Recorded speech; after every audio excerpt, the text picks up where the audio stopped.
That documentary on Netflix, The Perfect Neighbor, was a whole fool.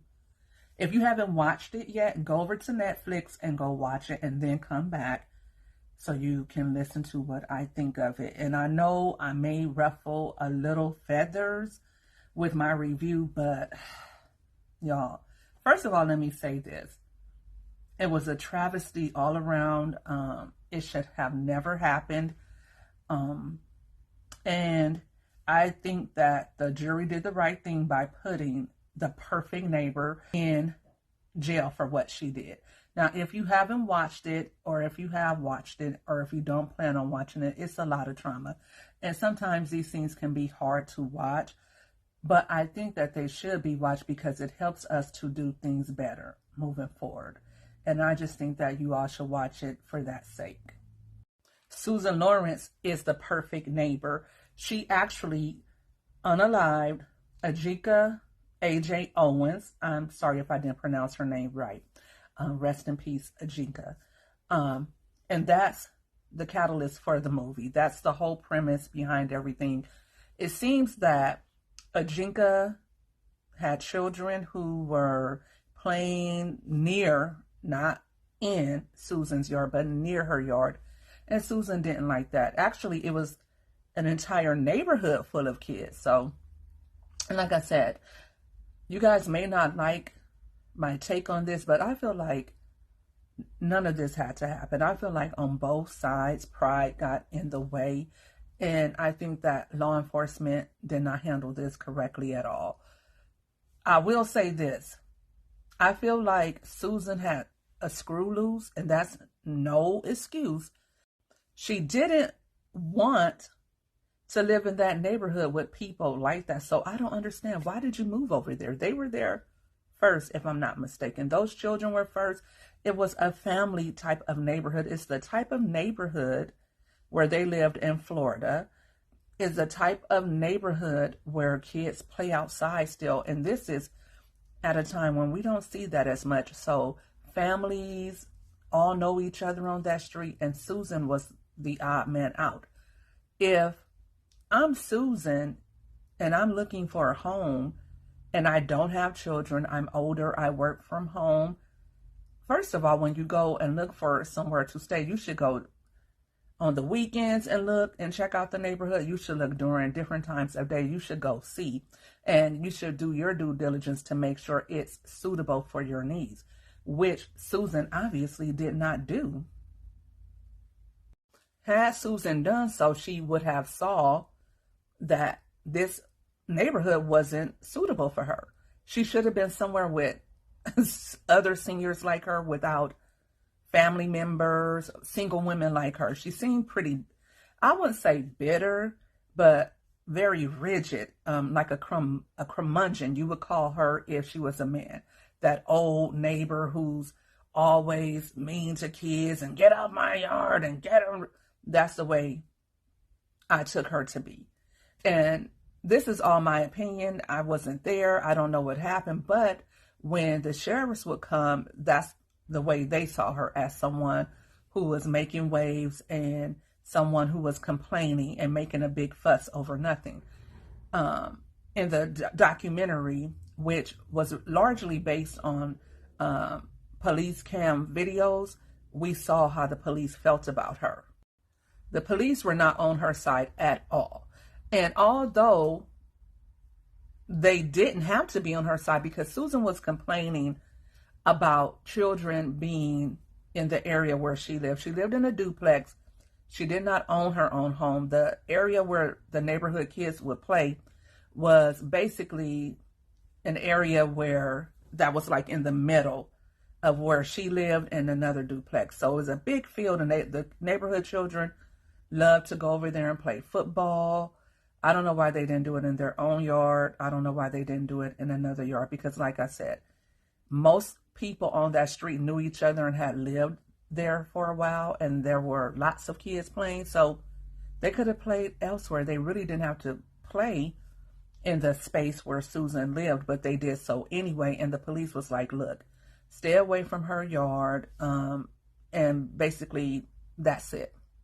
Now, Ajike AJ and Susan had words a couple of times over the span of time that Susan lived in the neighborhood, and it was it wasn't cordial at all. Both women seemed to be prideful, in my opinion. I feel like, yes, the children had every right to play in that area because it wasn't Susan's home. She lived in the duplex, and other neighbors didn't have a problem with it. However, I'm a mom of 5, and when I first moved to the neighborhood I live in now, all my children were younger. And there were lots of neighbors who had children, and they would all play together. And we never had an issue. It's a beautiful neighborhood. Everybody is working and all of that, you know. So I felt comfortable with my children being here, but I know how kids can. I was one of those kids who would ding dong ditch, kick doors with my uncle. My uncle's a year younger than me. So when we would visit Missouri, we would bother Mr. Angus. Mr. Angus was my great auntie's boyfriend, by the way, and he used to buy us sodas and candy. I don't know why we were I don't know why we would bother Mr. Angus. And I remember one time it was this big dude, like huge, and I don't know why we bothered that man. And he took off running after us. And this is in Missouri. In Missouri, where my grandmother lives, they don't really have sidewalks and they don't really have their own yards.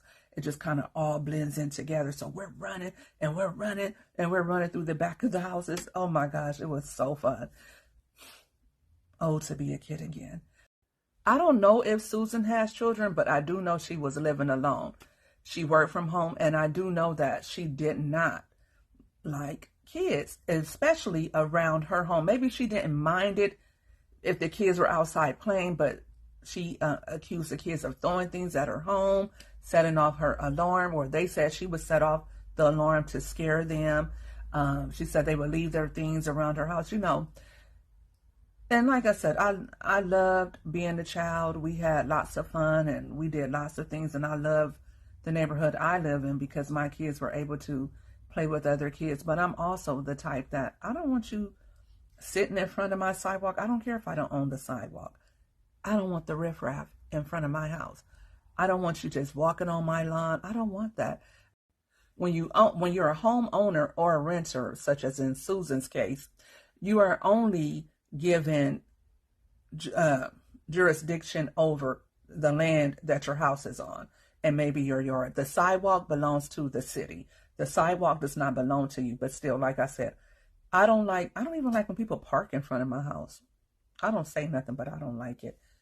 And I don't like when kids are playing right there, right in front of my house, because I hear that. I don't like when people think they can walk on your lawn or let their dogs go or their cats go in your area where you live. I don't have pets because I don't like pets.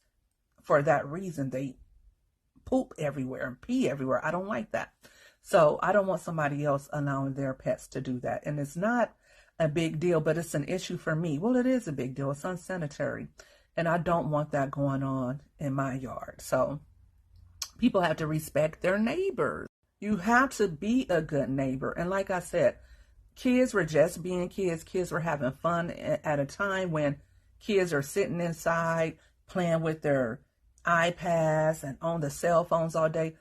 Anytime kids are outside playing, adults should be happy to see that. Adults should look out for the kids, protect the kids, and teach them things and be a good example to them. None of the adults in this situation were doing that. Those kids should have been told, look, stay in your yard. My mom didn't play that. We couldn't even go in somebody else's house or somebody else's yard. So I don't know why these kids were allowed to do that. We could not, my mom would not have allowed us to go play in the field. She was like, get over here now. That's what she would have told her kids. And my mom has a lot of grandkids. My mom doesn't play that. You standing out in front of her house, go to the backyard. My mom doesn't play all that because she knows how it can cause issues with neighbors. Most of the time, people don't want to walk outside their door and see people watching them and staring at them and just standing all outside holding down the front yard. People don't like seeing that. Also, whether people have kids or not, And whether their kids are outside playing or not, they don't want your kids leaving their bikes in front of their driveways or hanging out in front of their house. People don't really like to see that because it just disrupts the peace and calm of their neighborhood. And if you have children, your children should either stay in your yard, or if the neighbor has invited your kids over, then go to their yard. But or if they're just riding their bikes through their neighborhood, that's fine. Or playing basketball at someone's house, that's fine. But they shouldn't trample other people's yards.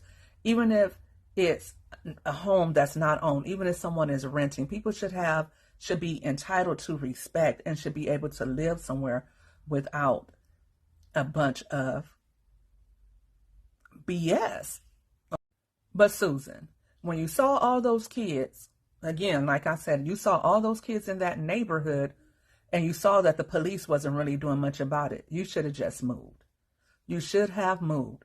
And that night, the night that Susan unalived AJ, she actually took her weapon and pew through the door.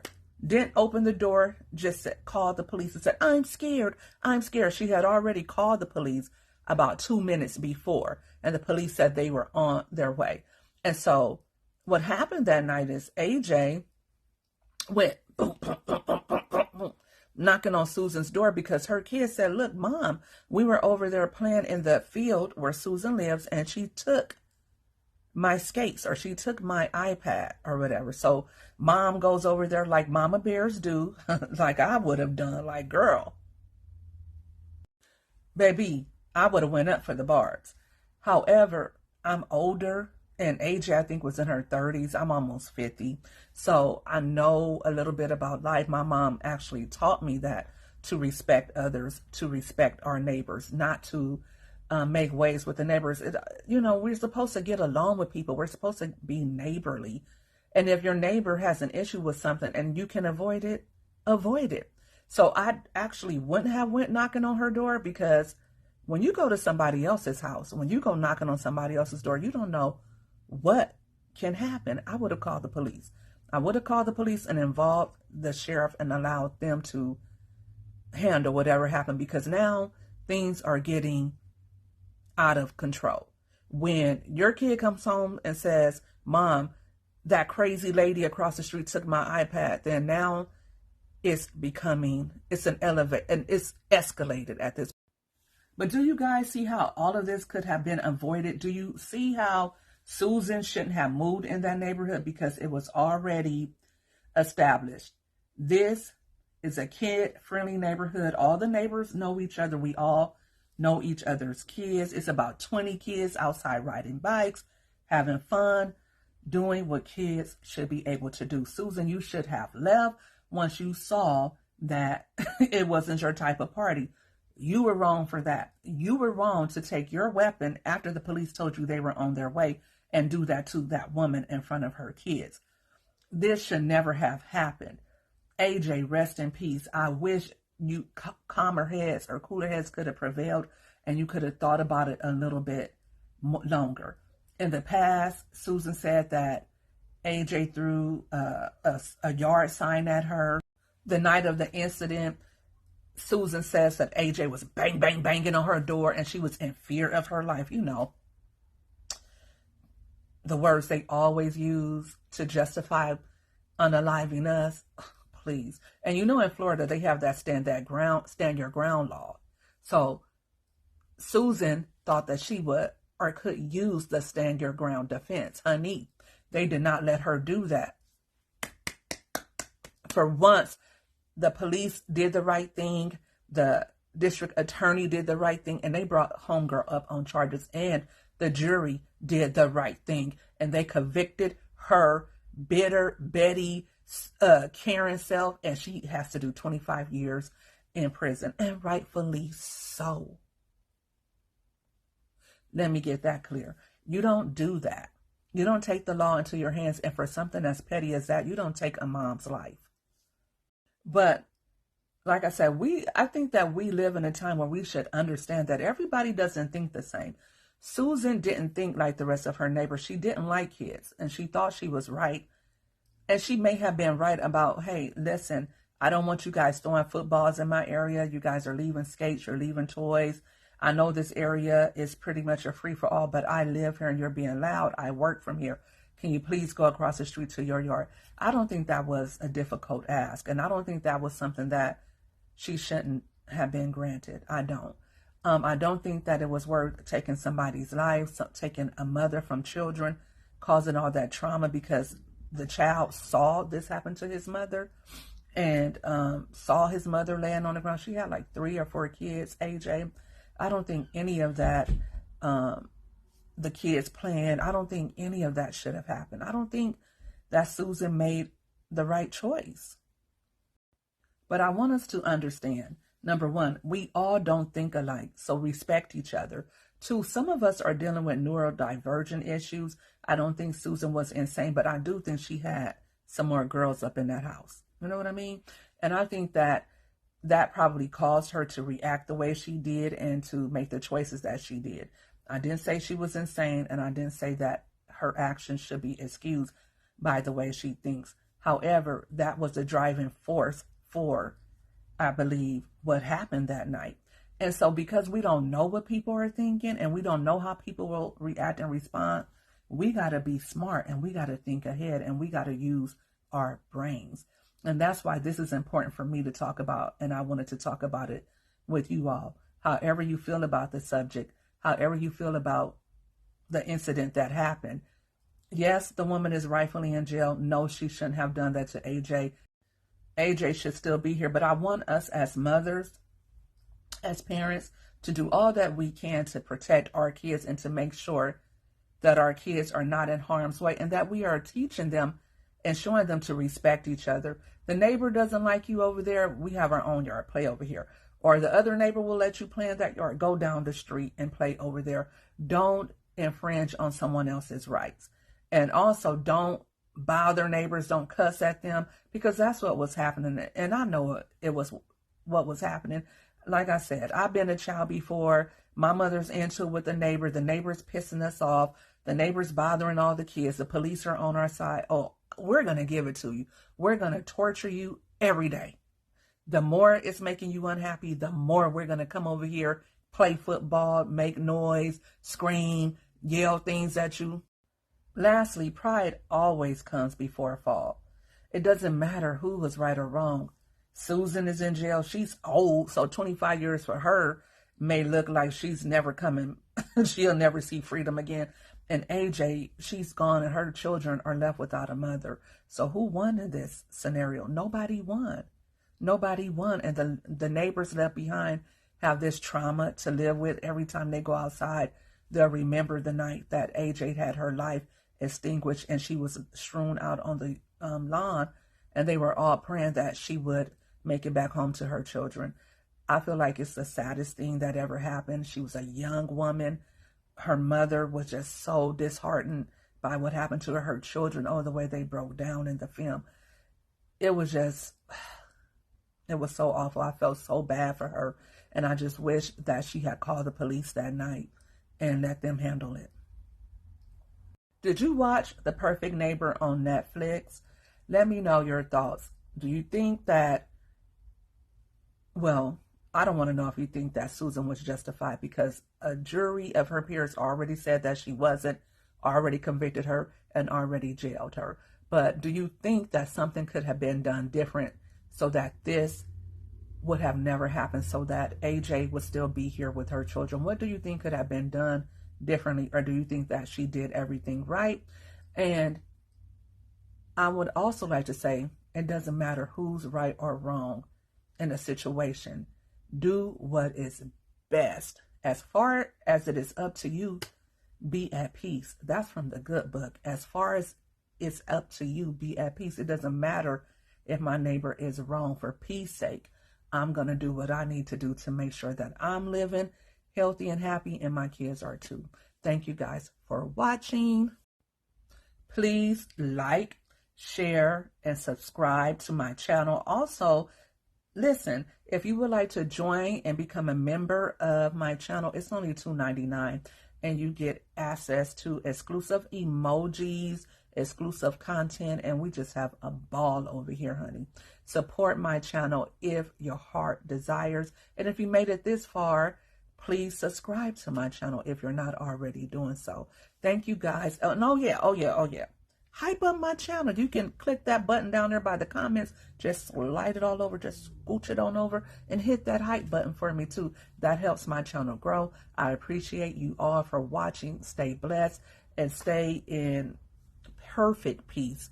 Whatever you are doing, it's all about just living life to the fullest and being happy. It's not about who's right or wrong. You guys stay blessed.